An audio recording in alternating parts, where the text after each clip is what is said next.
Olá, seja muitíssimo bem-vindo, bem-vinda ao meu canal. Que alegria, querido filho, querida filha, receber você aqui nessa manhã, ou na tarde, ou à noite, não sei, qual o momento que você está acessando aqui o canal do Padre.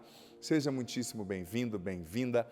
Para mim é uma grande satisfação, uma grande alegria receber você aqui nessa segunda-feira, hoje, dia 11 de abril. Olha, Semana Santa é um tempo muito especial. É uma semana na qual a gente deve cultivar um pouquinho a introspecção, o silêncio, a oração, talvez falar menos, evitar, se possível, muito estrondo, muito estardalhaço nessa semana, buscar rezar mais o terço, o rosário, buscar estar mais diante do Santíssimo Sacramento, cultivar mais a piedade, a oração, a busca de conversão. Fazer uma boa confissão, se você ainda não fez, a igreja orienta que nós façamos a confissão, né, no período quaresmal, para vivermos bem a Páscoa do Senhor. Então, busque um sacerdote, faça uma boa confissão. E olha só, a confissão, existe algo na doutrina da igreja, que o catecismo da igreja nos ensina, que é a doutrina do ex opere operato. A eficácia do sacramento independe da dignidade do ministro, se é um sacerdote que você julga bom, legal ou não, né? Você recebendo o sacramento da confissão, buscando a confissão, independente de quem seja o sacerdote, quando ele te absolve dos pecados, se ele é um sacerdote validamente ordenado, essa absolvição é eficaz, acontece, entendeu? Então busque a confissão, porque tem gente que é assim, eu só quero confessar se for com o Padre X. Eu quero confessar se for com aquele padre da Canção Nova, ou aquele padre que eu acompanho na internet, ou aquele padre que eu vejo na TV, mas isso não é certo. Nem sempre os padres que estão, digamos, em evidência, têm tempo de atender todo mundo, porque eles são uma pessoa só, né? Mas quem perde é você, sou eu, que deixamos de confessar por causa dessa busca bonita, tal, eu me identifico com aquele sacerdote, mas sem discernimento, né? É sem discernimento, tá certo? Então busque a confissão, confesse-se nessa semana, também na sexta-feira observe o jejum, faça um jejum sexta-feira da paixão, evite carne também, se possível, claro que é possível, é só se programar, né? O importantíssimo da quaresma é vivermos a tríplice dimensão da penitência, do jejum, penitência, jejum, da caridade, da esmola e da oração. Isso é muito importante, sobretudo nesta que é chamada pela igreja de Semana Maior. Veja bem, se você é novo, nova aqui no canal, quero convidar você a já se inscrever aqui no canal. Inscreva-se agora aqui no canal rapidinho, tá? Ativa já o sininho das notificações para você ser informado, informada, todas as vezes que entrar um conteúdo novo por aqui. E já deixa o seu joia, seu like, sua curtida nesse vídeo, porque assim você me ajuda a alcançar mais pessoas, a evangelizar mais pessoas. E compartilha o link desse vídeo também com seus grupos de WhatsApp, de Telegram, para que mais pessoas sejam alcançadas neste dia, nesta semana, pela palavra do Senhor. Olha, o Evangelho está em João, capítulo 12, versículos de 1 a 11, passagem lindíssima. 6 dias antes da Páscoa, Jesus foi para Betânia, onde morava Lázaro, que ele havia ressuscitado dos mortos. Ali ofereceram a Jesus um jantar. Marta servia e Lázaro era um dos que estavam à mesa com ele. Maria, tomando quase meio litro de perfume de nardo puro e muito caro, ungiu os pés de Jesus e enxugou-os com seus cabelos. A casa inteira ficou cheia do perfume do bálsamo. Então falou Judas Iscariotes, um dos seus discípulos, aquele que o havia de entregar. Por que não se vendeu este perfume por 300 moedas de prata para dar aos pobres? Judas falou assim, não porque se preocupasse com os pobres, mas porque era ladrão. Ele tomava conta da bolsa comum e roubava o que se depositava nela. Jesus, porém, disse, deixa-a. Ela fez isto em vista do dia da minha sepultura. Pobres sempre os tereis convosco, enquanto a mim, nem sempre me tereis. Muitos judeus, tendo sabido que Jesus estava em Betânia, foram para lá, não só por causa de Jesus, mas também para verem Lázaro, que Jesus havia ressuscitado dos mortos. Então os sumos sacerdotes decidiram matar também Lázaro, porque por causa dele muitos deixavam os judeus e acreditavam em Jesus. Palavra da salvação, glória a vós, Senhor. Querido filho, querida filha, você vê o que aconteceu aqui, né? Foi oferecido um jantar lindo na casa de Lázaro. Depois, Jesus estava presente. Depois de Jesus ter ressuscitado Lázaro dos mortos, um dos sinais, o sinal mais forte que Jesus fez, que de fato, como o próprio Evangelho diz, através desse sinal, muitíssimas pessoas foram convertidas, salvas, transformadas por Deus, né? Se aceitaram Jesus como Messias. Mas veja bem, Marta estava servindo e Maria tomou quase meio litro de perfume de nardo puro e muito caro. Certa vez eu fiz uma pesquisa, se não me falha a memória, esse tanto de perfume equivaleria hoje a 1,5 salário, mais ou menos, imagina. Né? Tem gente que vive com 1,5 salário no mês, né? Sustentando a família.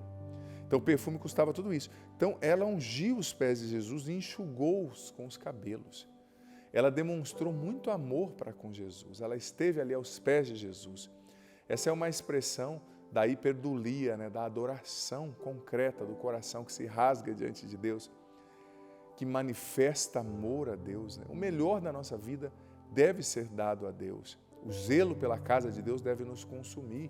Como disse o próprio Jesus, né, usando a frase do Antigo Testamento, quando ele entrou no templo e viu aquela bagunça dos vendilhões vendendo no templo, ele derrubou as mesas dos cambistas e disse: olha, a casa do meu pai é uma casa de oração, deem o melhor para Deus.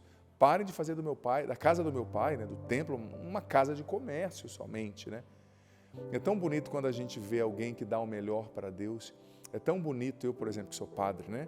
Às vezes eu vou celebrar numa paróquia, que eu chego lá, o altar tão bonito, bem preparado, flores embaixo, as velas, tudo precisa de cuidado, né? Porque uma vela, por exemplo, ela começa a queimar sobre o altar, ali durante a missa, e às vezes ela queima de maneira unilateral, mais de um lado do que do outro, fica feio, começa a escorrer a cera da vela sobre a toalha do altar. Mas uma igreja na qual tem um padre zeloso, ministros extraordinários da Eucaristia, da comunhão zelosos, né? Você olha, você chega na igreja, a vela está aparada, eles apararam as arestas ali, os lados, para ficar igual. Eles cuidaram da toalha do altar, o cálice está limpo, está bem purificado, tem flores na frente do altar, o sacrário está bem limpo, sabe? Há um investimento para tornar as coisas de Deus agradáveis, bonitas, bem feitas, né? Os paramentos do padre ou os paramentos da paróquia são tão bonitos, limpos, impecáveis. Eu não estou falando para ser uma coisa de ostentação caríssima, não, mesmo às vezes simples, mas bonitos os paramentos, impecáveis. Você vê, chega ali, você vê que o padre favorece o culto, dá o melhor para Deus, investe na liturgia, né? Tão bonito isso, me encanta o coração quando eu vejo, né? Ou quando você vai numa paróquia, esses tempos atrás eu fui num santuário muito lindo, no qual o padre promoveu a adoração perpétua. Tinha uma capela muito bonita à direita ali do presbitério, e grupos se revezavam 24 horas por dia, 7 dias por semana, para adorar Jesus. E eu pensei comigo, eu cheguei lá, eu me encantei. Eu pensei, quanto benefício espiritual não tem para essa cidade, para o povo dessa cidade, por causa dessa prática de adoração ao Santíssimo 24 horas por dia. Que lindo! E o padre cuidava ali com zelo da capela, da escala. É maravilhoso, por quê? Porque eles estão dando o melhor para Deus, eles estão fazendo do culto, da piedade, da oração, um ponto alto da fé. Agora, Judas, que era ladrão, já falou, não, para que gastar esse perfume aí com o Senhor? Para que dar o melhor para o Senhor? Vamos dar isso aí para os pobres.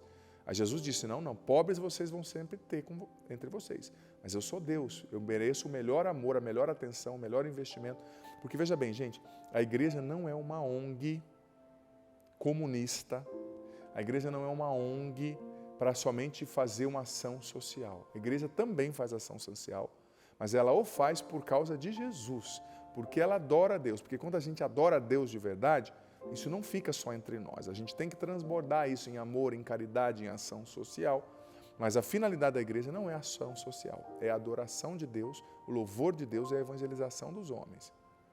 A ação, isso diz o catecismo da Igreja Católica, a ação social é uma consequência, né, da adoração a Deus, da centralidade de Deus, do culto bem celebrado, porque também não adianta só a gente ficar no culto rezando e não fazer nada pelos pobres, pelas pessoas que precisam, óbvio. Mas o erro não pode haver um erro de foco. A igreja não é uma ONG. A igreja faz o bem e precisa fazer cada vez mais. Mas a igreja faz o bem porque ama Jesus Cristo. E por causa do amor a Jesus Cristo, ama também o semelhante. Ama também o Cristo no pobre, no necessitado. Mas o centro da nossa teologia, da nossa fé, não é o pobre. O centro é Jesus Cristo. O centro não é o materialismo dialético. O centro é Cristo. E por amar e adorar Cristo, nós fazemos o bem para os outros, né? E é interessante perceber que o amor que a gente dá a Deus, o tempo que a gente gasta com Deus, adorando, louvando, nunca é perdido, gente. É sempre uma bênção poder adorar e louvar o Senhor. Vem Espírito Santo sobre nós, nos batiza, nos encha, nos dá o entendimento de tudo que ouvimos aqui e nos dá a graça de vivermos bem essa Semana Santa. O Senhor esteja convosco, Ele está no meio de nós, desça sobre vós, sobre a vossa Semana Santa, permaneça para sempre. A bênção do Deus Todo-Poderoso, Pai, Filho e Espírito Santo, amém.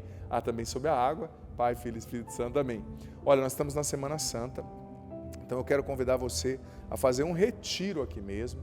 Então, para você fixar bem essa palavra, refletir bem sobre essa palavra, deixa aqui nos comentários, nem que seja aqui 3 palavras, uma linha, o que você entendeu desse evangelho, dessa reflexão, o que Deus falou ao teu coração. Escreve aqui rapidinho, isso é muito importante, porque te faz parar, pensar no que foi falado, refletir sobre o que Deus está te pedindo e escrever.